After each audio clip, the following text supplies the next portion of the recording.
Hello, everyone. This is Andrew Berman coming to you for the Mortgage Leadership Outlook on NMP TV. So excited about today's interview. If you've joined us today, maybe this is not your first time. You've been here on Wednesdays. We've started this at the beginning of last year, 2020, when COVID-19 started to impact us as an industry and as the world. We said, hey, listen, let's meet with some of the greatest leaders in the mortgage industry, and we've just been blessed to have some unbelievable leaders. And I mean, today is no exception. So, I'm going to go into a little bit about Leora here, and we're going to get into a little bit of history. And there's so much. Like I could probably talk for a good few hours based on the things that I just want to know. And hopefully you're going to want to know this too. Leora Ruzin, right? Did I say that right? You got it. You got it.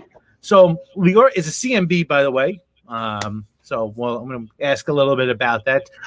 So she's got like multiple jobs here. Leora not only is that, so she has an Army background, which I want to talk a little bit about that. Ask, as that actually impacted you, in your ability to kind of be disciplined in your career and goals. We'll talk a little bit about that.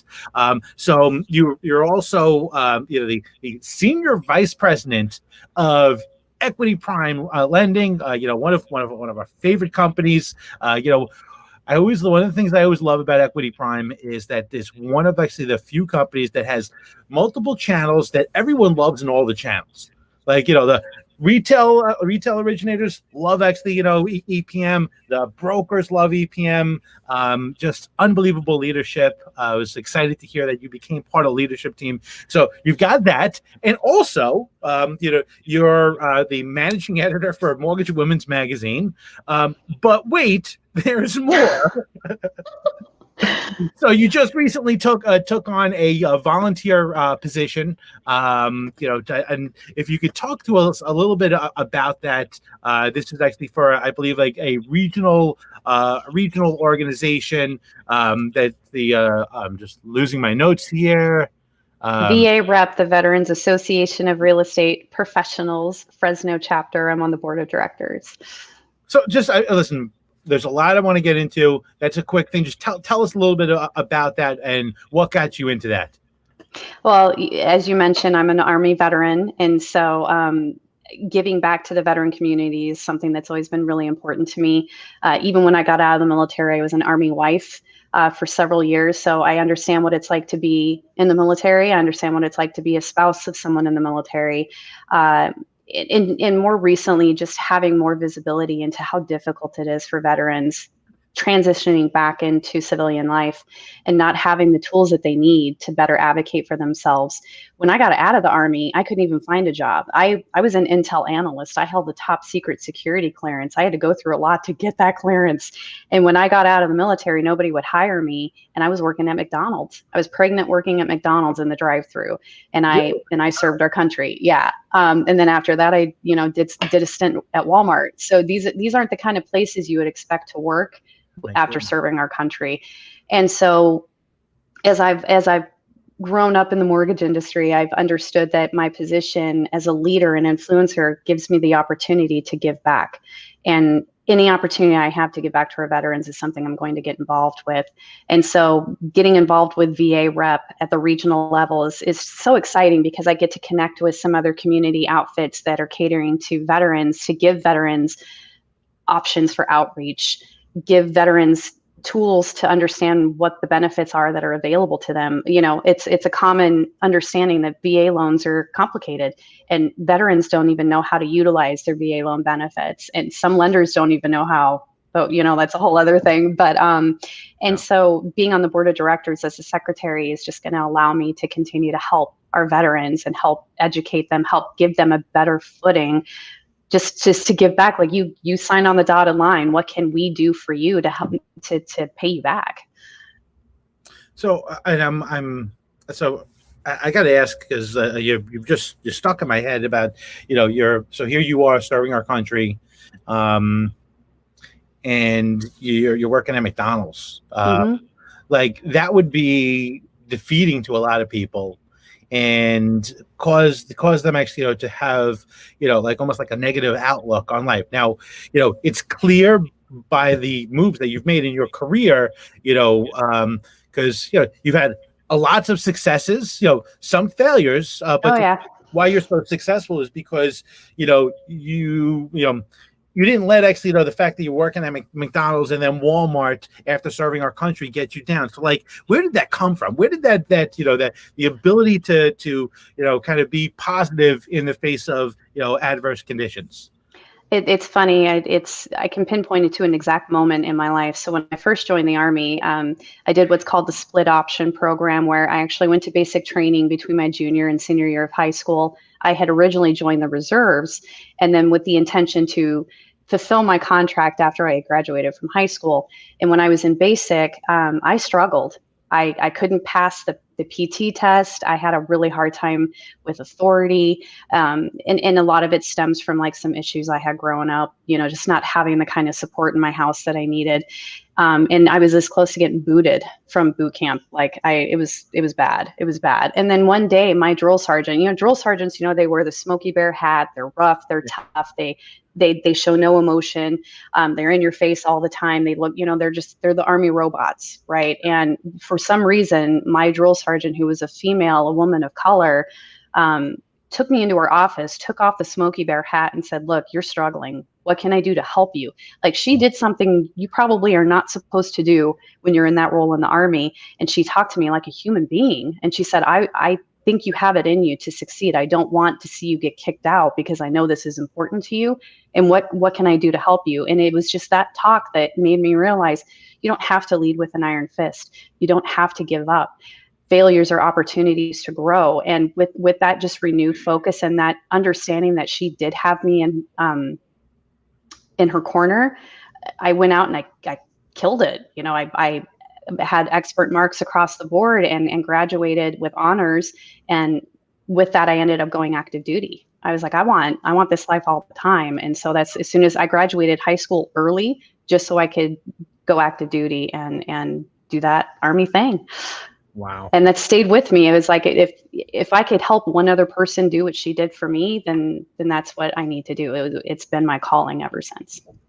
So where would you say, if you look at your career, where did that come into play? Like, was there a particular point in your career where that ability to kind of look ahead and not think about that situation that got you through that? Where can you think of that?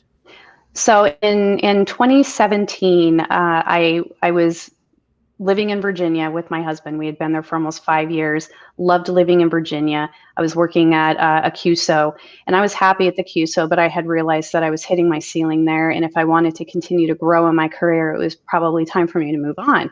And I had received an offer to work for a very large bank that has multiple channels in the mortgage side. So wholesale, direct to consumer, retail, correspondent, the whole 9 yards. I had every business channel. And so I went there to oversee their mortgage product development.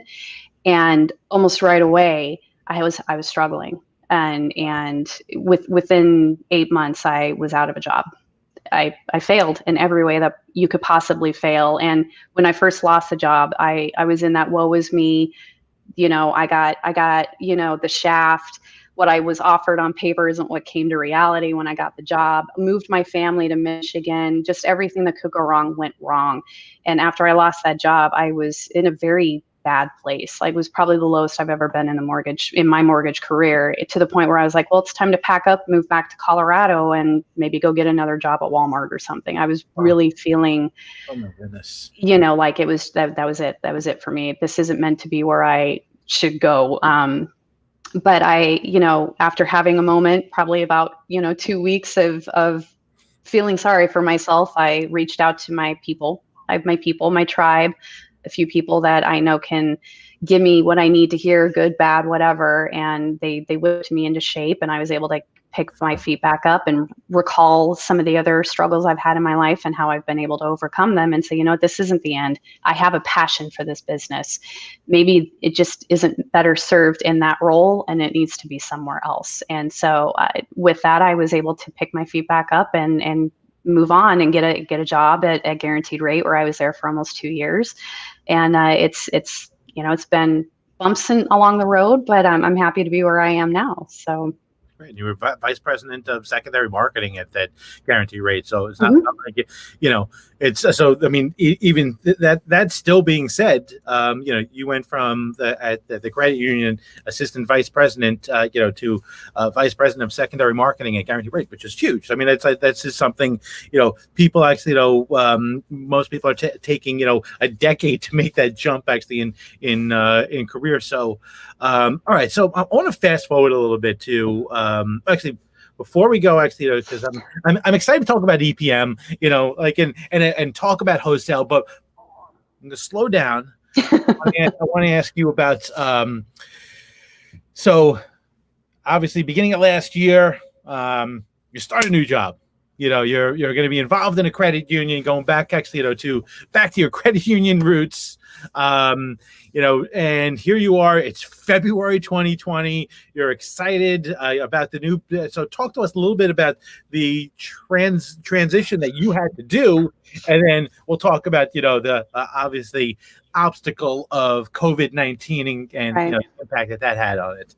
Right. So after being a G rate for a couple of years, I got a calling to go back into the credit union space, and so took a job for a credit union out here in the Central Valley of California. At the time, I was still living in Chicago. So it's January. I packed up my house. My husband drove me all the way out here to California and dropped me off and said, "See you in 6 months. My daughter and I will come meet you in Chicago, in 6 months," because at the time my daughter was in school. She's in 6th grade. We didn't want to pull her from school, so we said, "You guys finish out the school year in Chicago. I'll get our roots established here in California." And a month later, chaos, pandemic, all hell broke loose. And so here I am living in Modesto, California, a little town that I knew nothing about, no friends, no family. And now I'm in isolation in this tiny little apartment while I'm watching COVID cases explode in Chicago with my son, my daughter and husband there. And so the first few months out here in California were super tough, to the point where we were like, okay, you guys were supposed to move out here in June. Let's move this up. There's no point in you staying in Chicago anymore. Our daughter was doing remote school. So, the purpose of them staying was no longer there anymore. And so we did literally 2 cross-country moves in 3 months. It was just insane. And then unfortunately, it didn't work out with the credit union. As much as I loved the job that I had there, when the offer from EPM came, I had a serious discussion with a lot of people, went back to my tribe again and said, "I'd be insane not to take this job, right?" And they're like, "Yeah, you would be." So that's kind of where we are right now. That's so. And what about actually the feedback that you got from your tribe? Which, by the way, and I'm gonna, so I reached out to. I know some of your tribe, Christine Beckwith, one of my favorite people in the industry. This is what she's, as I said, give me some insight, something actually that maybe everyone doesn't know about, or that we can share. And says, "Oh boy." She she works hard for herself to put the time in to self-develop her professional intelligence. And it's you can see that's the person actually that goes for, because you're a relatively younger person to have a CMB. Yes. Yep. So that's someone who does actually self-development, who's working on professional intelligence. So when did that come about? When did actually the focus on developing yourself and to constantly improving yourself? Because it seems like you're in a constant gain to not beat other people, but beat yourself last year or something. Yeah, and and unfortunately, I don't know if this is fortunate or unfortunate, the bar continues to be raised ever higher. I don't, and it to be honest with you, it's kind of stressful sometimes. It's like, how am I going to beat myself? Oof. It's a little overwhelming sometimes. And sometimes I'm not going to lie, sometimes part of me is like, I kind of just want to chill for a minute, but that's just not That's not who I am. I'm always looking to grow and learn. I want to be the master of my craft. I've always been really good at learning. I've always been a really good student. From when I was a little kid, that's just always been who I am. I've always gotten high marks. I was always the teacher's pet. I was always the nerd. I was always in the books and in theater. I was not the sporty type whatsoever, because I understood very early on that no one else is going to get me to where I need to be but me. A lot of people who know me personally know I had a very rough childhood, and I was on my own for most of the time. And so I had to learn to be self-reliant very early on, way earlier than you should have to. And I've just carried that with me throughout my entire life. But after I had my setback in 2018, I made the decision to just fully invest in myself, because I was always told that I wasn't good enough, or I wasn't smart enough or worthy enough to be in the positions that I've had. And so I wrote an article about it for the magazine, and I called it 2019, the year of me. And all I did for 2019 is I continued to advocate for myself. That's when I got my CMB. That's when I started teaching for the MBA. That's when I started, mentoring other people. And then, yes. You did it all in 1 year. Your CMB, and started training other people and doing all this in the same year. Mm-hmm. Yeah. I gave it 100%, because that's who I am. And then in September of 2019, my mother passed away unexpectedly from a heart attack. She was only 64. It was very sudden, obviously. And she had diabetes that was not being managed or taken care of. And after losing her, I know it sounds corny and cliche, but it's that defining moment in your life, right? Where you're like, crap, we're not immortal. And it's, there's more that I can be doing with my life. There's more that I can be doing with my career to give back and help others, because it hasn't been easy for me, and it's not easy for a lot of people. Without getting too emotional about it, but it's important to me that other people have an opportunity to find their way. And it shouldn't be as difficult as it is for me and other people. And after losing my mom, I was like, well, there's no better time than the present. And so I've continued that year of me, and it's the life of me. And that's just that's my motto. That's what I'm living by. And if that helps other people find their way, then that's what I should be doing. So is there anything about, from your relationship with your mother that you feel actually that has kind of been like a guiding light for you, like, and something actually that's helped you professionally and personally? Like any So I didn't have a very good relationship with my mom. And one of the most difficult things is when she passed away, we were in the middle of rebuilding our relationship. And so I'd say the one thing the biggest thing I took away from that is that, it's never too late to forgive. It's never too late to rebuild.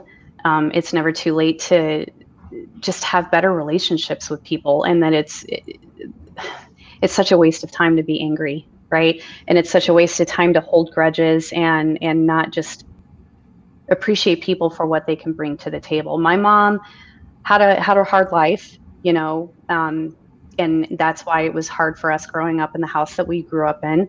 And she did the best that she could, and it took her passing away for me to realize that. And it sucks. So what I've learned from that is I need to be easier on my kids. I need to, be easier on myself and give myself a little bit of grace and just, it's okay to have bad days. You just got to get up and move on. And everybody has bad days. You just, you can't hold on to those bad moments. No, that's awesome. That's great. So, all right, listen, I'm going to switch topics so we get a little, don't get too emotional there, because no, I'm good. I have more questions about that, but we'll let it go, because it sounds like it's a beautiful story there.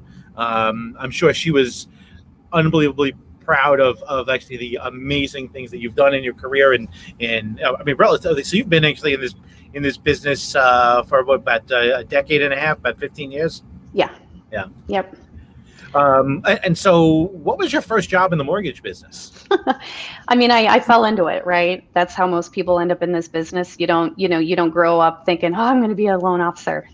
No, right? Unless you grew up in it, right? I Yeah. think, you've got those people who grew up watching mom and dad be loan officers or open their own broker shops. That was not me. My dad owned his own computer business. But my background is accounting and HR. So I have a degree in accounting and a degree in business management. And so I got hired at a mortgage company in Aurora, Colorado to do their books. And this was at right before the mortgage collapse.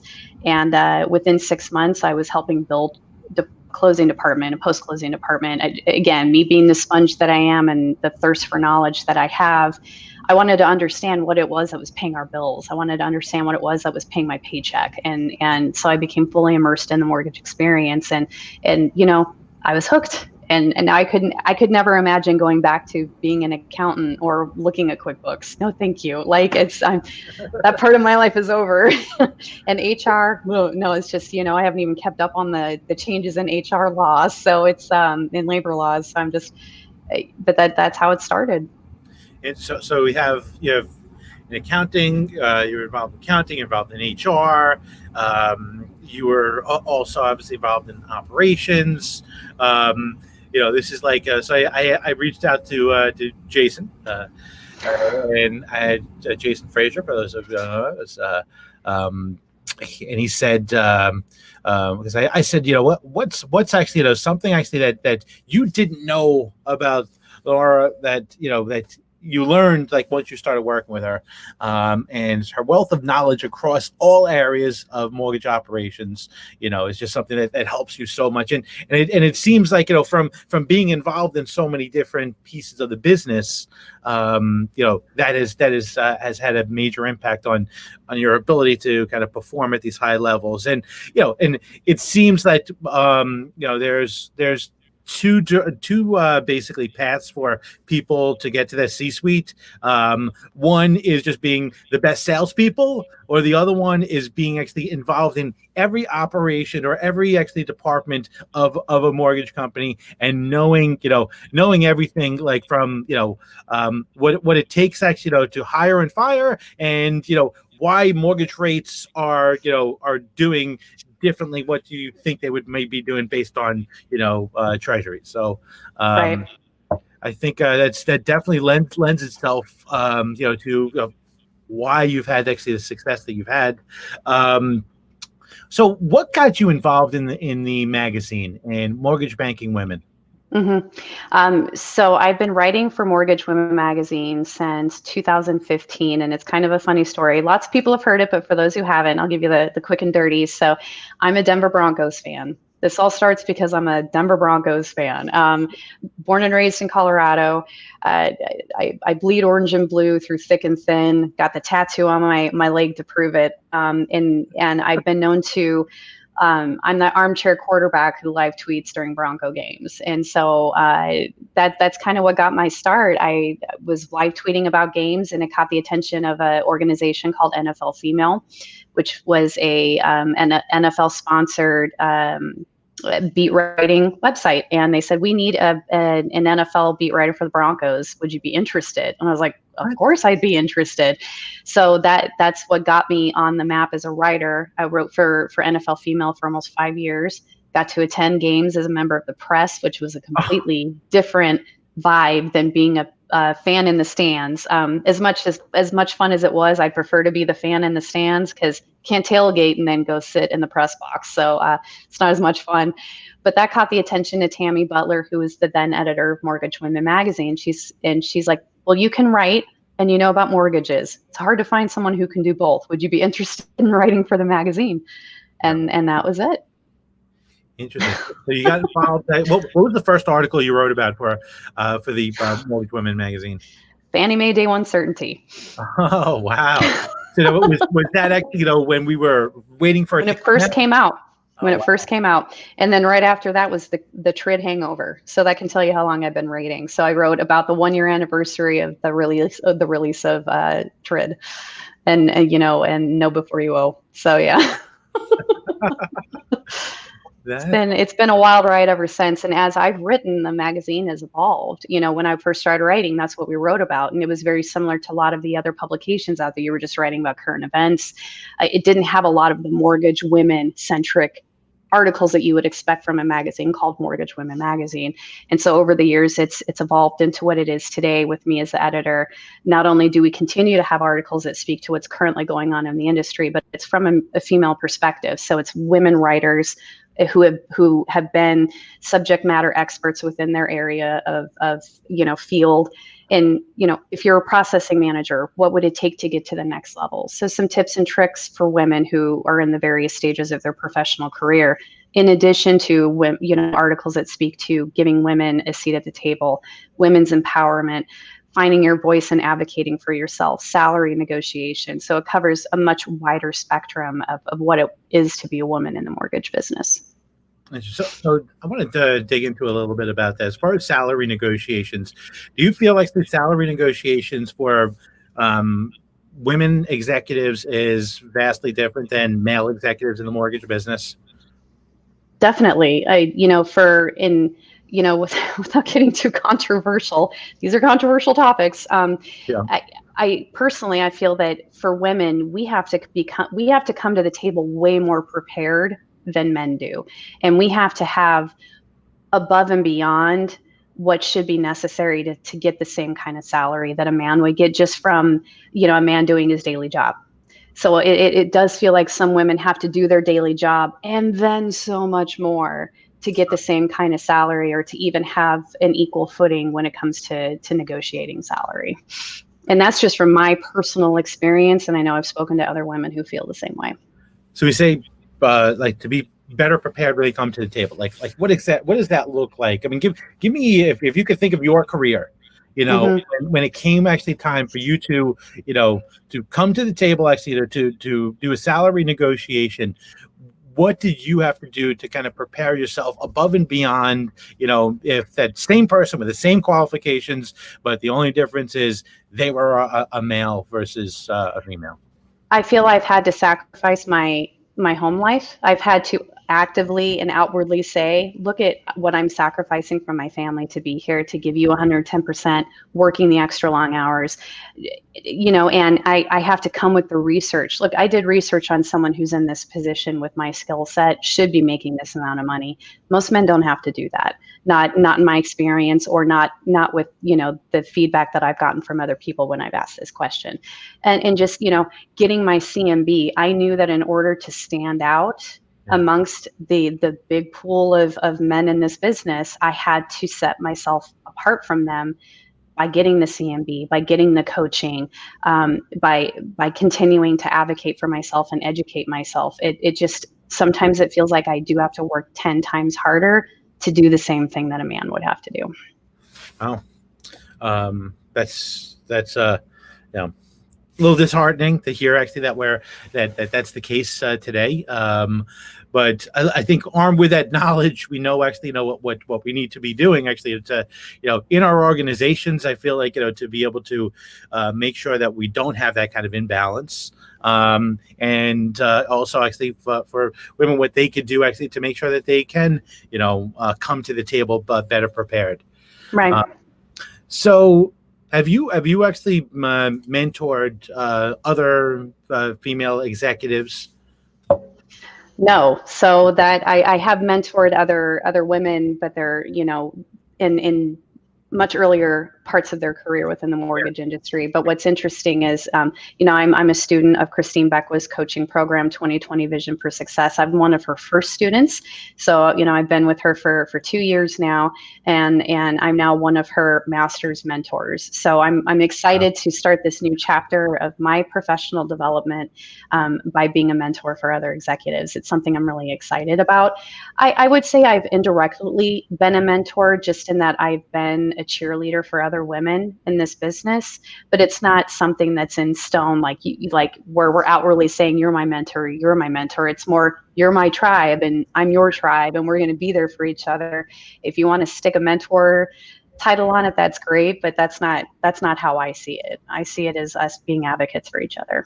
Yeah, like kind of on an even yeah, take the titles away from it. We're just here for each other, and we're here to help lift each other up and support each other, because it's so, being a woman in this business, it's tough. And it's hard enough getting the seat at the table. Us, sometimes women tend to like fight each other for the same role, when we should just be lifting each other up and being a support and advocate for each other. I feel like if we all work together, there will be more opportunities, more seats at the table. We don't need to fight each other for them. So, and I want to go back actually to when you became a coaching client, because typically, most people actually that become coaching clients, are it's mostly production people. You don't actually, you don't see executives, at least not even unless they're in the C-suite. So, as your vice president of secondary market for Guarantee Rate, what led to the decision to say, "Hey, I want to become I want to get coaching"? Mm-hmm. So in 2017 at the Empower Summit in Denver, so it was the first Empower Summit. I stood up in front of a room of 300 women and proclaimed that within 5 years I was going to be the COO of a major mortgage company.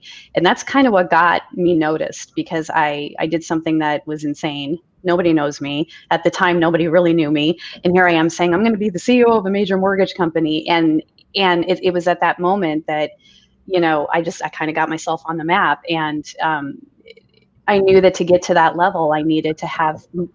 What's so funny? I'm like it's funny. It doesn't surprise me. I'm like it's going to happen. Like, so that means that we basically have 2 years to get 2.5 years to get there. But I knew to get there, I needed to have more training on what it is to coach other people. I knew that I was lacking some of the soft skills and emotional intelligence skills that I needed to truly be a leader at that level. I have the knowledge, I have the acumen, I'm book smart, I can read you regs, I can tell you how to get a loan from A to Z, but can I help a wholesale operations grow? Can I help solve issues within employee problems? Do I have the soft skills that I need to actually get to that level? And that's where the coaching has come into play, and it's helped me get to that next level. And even though I've gone through all of her courses and I'm technically a graduate, I'm still coaching because I'm still learning and I'm still growing and I'm still figuring out more about who I am as a leader and how my skills can help make EPM a better company, and how I can be an even better leader. I'm still growing, I'm still learning, and I always will be. So talk to us about wholesale. What do you like about it? Is it, do you feel aligned with it? Share with us a little bit about your feelings about wholesale. My background, my dad was a mortgage broker, so I have certain affinity towards the wholesale model and the mortgage brokers, and I just love the community focused independent mortgage bankers or mortgage companies. So that's my position. But tell me about, what is your feelings about, the mortgage broker and the wholesale channel? So I've always been an advocate for the broker movement. So, when wholesale lending and Brawl first came to be, I was a huge proponent of it, a huge supporter of it. I love the broker model because, as you said, these are the boots on the ground. These are the brokers who are in their communities every single day. They know what their communities are struggling with. They understand the gaps in affordable housing, and they're the ones who are building those community relationships. And so being able to work in the wholesale space and giving those brokers an outlet, it marries that broker mentality with the credit union mentality, where it's about your local community.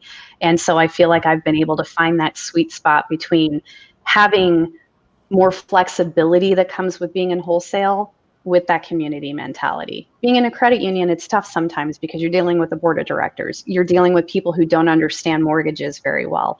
And you're usually dealing with a ton of red tape. And you don't have those kind of guardrails when you're working in a place like EPM where it's independent and you've got that wholesale model that lends to that same kind of community mentality. So, given that I've only been here for a little over 3 months, I'm still seeing firsthand how we're changing lives and how we're helping brokers build their businesses. And that's that's important because these are those businesses that are going to help their local communities much better than we could if I was at a big retail bank. Oh, wow. Wow. So you actually it sounds like you feel like what you're doing today is having a direct impact, not somewhere down the road, but like a broker is going to take actually, the whatever resource you're giving them, and next week they are going to be able to use those tools to be able to put someone actually in a home that they might have not been able to because isn't that exciting? That is just so exciting. And what's even cooler about EPM is, Eddie and the rest of the senior leadership are fully invested in helping veterans, helping low to moderate income borrowers. And that's what our niche is. Our niche is helping those that aren't getting help elsewhere. And his commitment and the team's commitment to veterans is another big reason why I decided to move to EPM, because it just fits so well with my personal goals and my passions for helping, our service members. So just, like I said, when I was asked to take this role, I was like, I'd be insane not to, because I've been following EPM for years. Eddie and I have been in the same circles with MBA committees that we're involved with. And so to be able to actually work for him and work with the team, it really has been an awesome experience so far. That's fantastic. Very cool. That's listen. I'm going to throw up a link to your LinkedIn profile, so anyone wants to go and to connect with Leora, right there. So you follow that link. You guys can connect. I really appreciate you taking the time to meet with us. I don't understand actually how you do all these things, because by the way, we talked about 3 jobs. Now actually you're a trainer for 2020 Vision Your Success. So now we're up to 4 jobs. Do you sleep at all? I mean, how did this happen? I've learned, and I know Jason Frazier will hate it when I say this because he hates this, but I've learned how to work smart. I can work hard and work smart at the same time, Jason, if you're watching this. But I've learned how to delegate. I've learned how to empower others. So and I'm learning where I'm best suited. And so, and there will get a point where I'm like, okay, I'm going to have to say no to those few things. It's hard for me to say no. That's something I'm constantly working on, because, what if this is the one opportunity that's really going to be my defining moment, my legacy? So learning to say no has been tough, but I've learned to also know when I'm stretching myself too thin, and I think I'm getting pretty close. So I don't think I'm going to be able to say yes to anything else that comes up, but we'll have to see. Oh, that's awesome! Well, very cool. So, thank you so much for joining us. We really, really appreciate it. I'm glad actually we were able to make this happen. By the way, the next issue of Mortgage Women magazine is coming out the next day or so. So go check it out. And that's about it. So thank you so much for joining us on another Mortgage Leadership Outlook, where we meet with amazing leaders like Leora. And we got some great episodes coming up in the future.